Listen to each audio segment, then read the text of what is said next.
آج ہم ایک غیر معمولی تاریخی واقعے کا ذرا گہرائی سے جائزہ لے رہے ہیں۔ جی امام سلطان محمد شاہ آغا خان سوئم کی گولڈن اور ڈائمنڈ جوبلی تقریبات۔ بالکل۔ ہمارے پاس جو مواد ہے وہ ان اہم سنگ میلوں کی کافی تفصیلات بتاتا ہے۔ جی ہاں، ہمارا مقصد صرف یہ جاننا نہیں کہ بھائی یہ تقریبات کیوں ہوئیں، بلکہ ان کی آپ کہہ لیں گہری اہمیت کیا تھی۔ صحیح۔ خاص طور پر وہ سونے اور پھر ہیروں میں تولنے کی رسم بظاہر تو بہت شاہانہ لگتی ہے۔ جی بالکل شاہانہ لگتی ہے، لیکن اس کے پیچھے معنی بہت گہرے تھے۔ تو آئیے اس دلچسپ تاریخ کی پرتیں کھولتے ہیں۔ ضرور، اور یہ سمجھنا اہم ہے کہ یہ صرف کوئی میلے ٹھیلے نہیں تھے، یہ اصل میں امام جو اسماعیلی مسلمانوں کے 48ویں روحانی پیشوا تھے جی اور ان کے پیروکاروں کے درمیان ایک بہت ہی گہرا ذاتی اور کہہ لیں روحانی تعلق کا اظہار تھے۔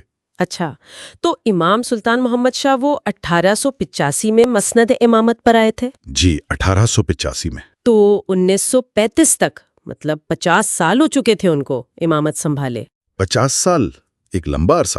ہاں، کافی لمبا عرصہ ہے، اور ذرائع بتاتے ہیں کہ اس دوران انہوں نے دنیا بھر میں جو اسماعیلی برادری پھیلی ہوئی تھی انہیں منظم کیا، جدید تعلیم، سماجی اداروں کی بنیاد رکھی۔ بالکل، ایک بڑی تبدیلی لائے وہ کمیونٹی میں۔ تو اسی 50 سالہ سنگ میل پر گولڈن جوبلی کے موقع پر ان کے پیروکاروں نے اپنی محبت، عقیدت، شکرانے کے طور پر انہیں سونے میں تولنے کا فیصلہ کیا۔ یہ خیال ہی کتنا انوکھا ہے۔ انوکھا تو ہے، مگر اس کی جڑیں گہری ہیں۔ یہ صرف ایسے ہی سونے کا ڈھیر لگانا نہیں تھا، یہ اصل میں اس قیادت کا اعتراف تھا جس نے نہ صرف روحانی رہنمائی دی بلکہ کمیونٹی کی دنیاوی ترقی، خوشحالی، اس کے لیے بھی بے پناہ کام کیا۔ اچھا، تو یہ ایک طرح کا اجتماعی شکریہ تھا آپ کہہ لیں، اور اس دور کے سماجی سیاسی حالات میں یہ کمیونٹی کے اتحاد اور شناخت کو بھی مضبوط کرتا تھا۔ صحیح۔ تو مرکزی تقریب ہوئی 19 جنوری 1936 کو بمبئی میں حسن آباد کے علاقے میں۔ جی حسن آباد۔ ذرا تصور کریں، 30,000 سے زیادہ لوگ ہندوستان، برما، افریقہ، مشرق وسطیٰ کہاں سے نہیں آئے ہوں گے۔ جی ہاں، ایک بہت بڑا اجتماع تھا۔ ذرائع بتاتے ہیں کہ گورنر بمبئی بھی تھے اور کئی اہم شخصیات تھیں، اور جب امام کو تولا گیا تو سونے کا وزن نکلا 3,200 اونس۔ 3,200 اونس سونا! اس وقت کی مالیت کوئی 23,000 برطانوی پاؤنڈ بتائی جاتی ہے۔ تقریب کہتے ہیں سادہ تھی مگر پروقار۔ جی، سادہ مگر پروقار اور رنگین بامانی۔ اچھا، اور یہ کہانی صرف بمبئی پر ختم نہیں ہوئی۔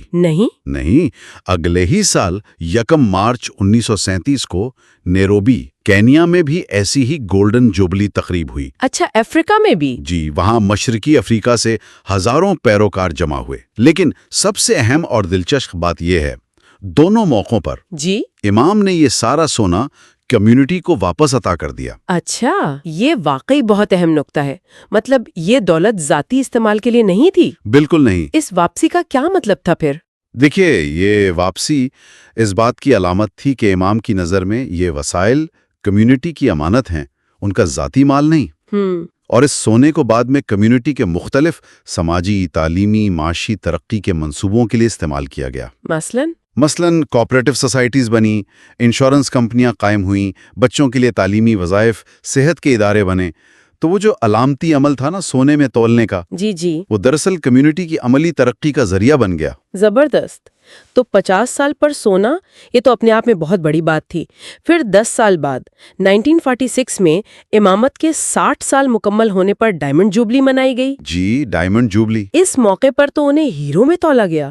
یہ تو سونے سے بھی زیادہ غیر معمولی لگتا ہے۔ غیر معمولی یقیناً تھا، دیکھنے میں تو اور بھی زیادہ قیمتی لگتا ہے، لیکن یہاں بھی اصل نقطہ مادی قدر سے زیادہ گہرا تھا۔ وہ کیسے؟ امام نے خود 14 جنوری 1946 کو ایک پیغام دیا اس موقع کے حوالے سے۔ اچھا؟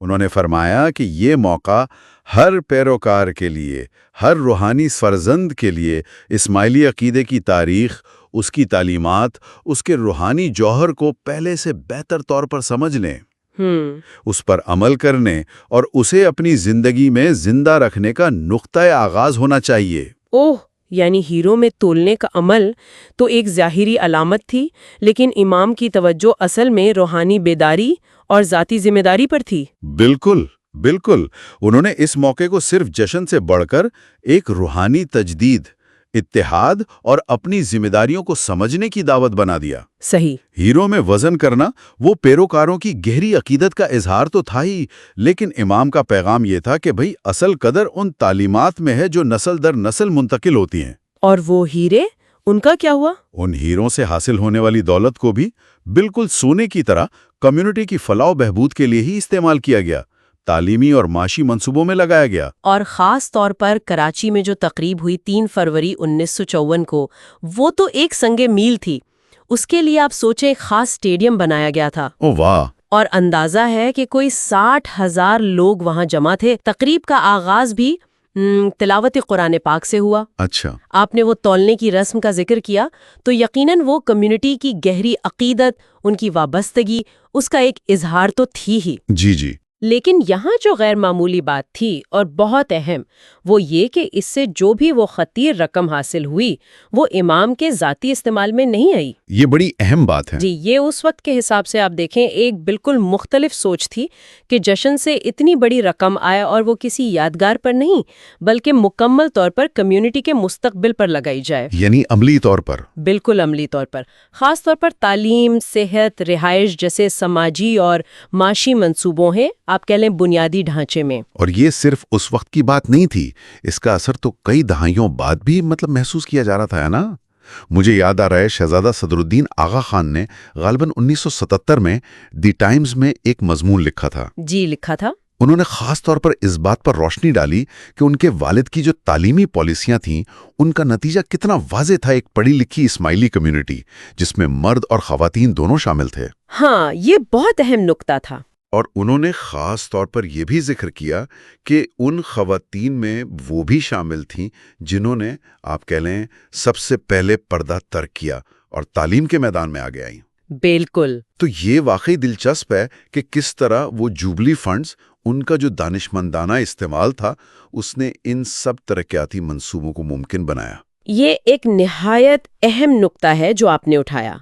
اگر ہم اسے تھوڑا وسیع تناظر میں دیکھیں تو یہ حکمت عملی صرف پلیٹینم جوبلی تک محدود نہیں تھی۔ اچھا۔ آغا خان سوئم کی تینوں جوبلیاں گولڈن جو 1935 میں ہوئیں، ڈائمنڈ 1946 میں اور پھر یہ پلیٹینم 1954 میں، ان سب میں ایک مستقل سوچ، ایک طریقہ کار نظر آتا ہے۔ کیا طریقہ کار تھا وہ؟ وہی کہ جشن منایا جائے جو عقیدت کا اظہار ہو، پھر اس موقع پر وسائل جمع کیے جائیں اور ان وسائل کو براہ راست کمیونٹی کی ترقی کے لیے اداروں میں لگایا جائے۔ یعنی ایک منظم منصوبہ بندی۔ بالکل، ایک منظم منصوبہ بندی۔ یہی وجہ ہے کہ ہم دیکھتے ہیں کہ اس دور میں خاص طور پر لڑکیوں کے لیے تعلیمی ادارے، صحت کے مراکز، ان کا ایک پورا نیٹ ورک قائم ہوا۔ صحیح۔ تو یہ محض تقریبات نہیں تھیں، یہ تو کمیونٹی کی پائیدار ترقی کی بنیاد رکھ رہی تھیں۔ امام نے ہمیشہ جدید تعلیم کی اہمیت پر زور دیا، لیکن ساتھ ہی ساتھ یہ بھی کہا کہ روایت اور جدیدیت کے درمیان ایک توازن ہونا چاہیے، یہ نہیں کہ صرف ایک طرف جھک جائیں۔ تو اگر ہم اس سب کو سمیٹیں تو اس کا کیا مطلب نکلتا ہے؟ کیا یہ جبلیاں صرف رسم و رواج کی ادائیگی تھی؟ نہیں، میرے خیال میں یہ اس سے کہیں بڑھ کر تھیں۔ تو کیا تھی یہ؟ بنیادی طور پر یہ امام اور جماعت کے درمیان ایک مضبوط تعلق، وہ جو باہمی محبت اور عقیدت ہے، اس کا ایک عملی مظاہرہ تھیں۔ اچھا۔ اور اس مظاہرے کو، اس جذبے کو بہت منظم طریقے سے کمیونٹی کے لیے دیرپا سماجی اور معاشی فائدے میں تبدیل کیا گیا۔ ایک ویژن تھا اس کے پیچھے۔ بالکل، ایک واضح ویژن تھا جس کے اثرات آج بھی آپ دیکھیں دنیا بھر میں اسماعیلی کمیونٹی کے اداروں میں، ان کی ترقی میں صاف نظر آتے ہیں۔ درست کہا آپ نے۔ تو امام کا جو اصل وزن تھا وہ در حقیقت اس دھات میں نہیں تھا جس میں انہیں تولا گیا، چاہے وہ سونا ہو، ہیرا ہو یا پلیٹینم۔ تو پھر کس چیز میں تھا؟ ان کی اصل قدر و قیمت تو ان اقدار میں تھی جن پر انہوں نے خود عمل کیا اور اپنی کمیونٹی کو بھی عمل کرنے کی ہدایت دی۔ کون سی اقدار؟ خدمت خلق، تعلیم کا فروغ، انصاف کا قیام اور مجموعی طور پر انسانی فلاح و بہبود۔ صحیح۔ اور اس ساری گفتگو سے نا ایک اہم سوال ذہن میں آتا ہے، یا شاید ایک غور طلب نقطہ ہے۔ وہ کیا ہے؟ کہ آج کے اس جدید دور میں جب ہم اب دیکھیں اجتماعی تقریبات منعقد کرتے ہیں یا اپنی شناخت کا اظہار مختلف طریقوں سے کرتے ہیں، تو کیا ہم اس تاریخی ماڈل سے کچھ سیکھ سکتے ہیں؟ یعنی کس طرح؟ یعنی یہ کہ کس طرح مشترکہ جوش و جذبے اور عقیدت کو کمیونٹی کے مستقبل کے لیے ٹھوس، منظم اور پائیدار ترقی میں بدلا جا سکتا ہے، یہ صرف جشن منانے تک محدود نہ رہے۔ واقعی یہ ایک بہت اہم سوال ہے کہ ہم آج کے دور میں ان روایات سے کیا سبق حاصل کر سکتے ہیں۔ یہ ایک غور طلب بات ہے۔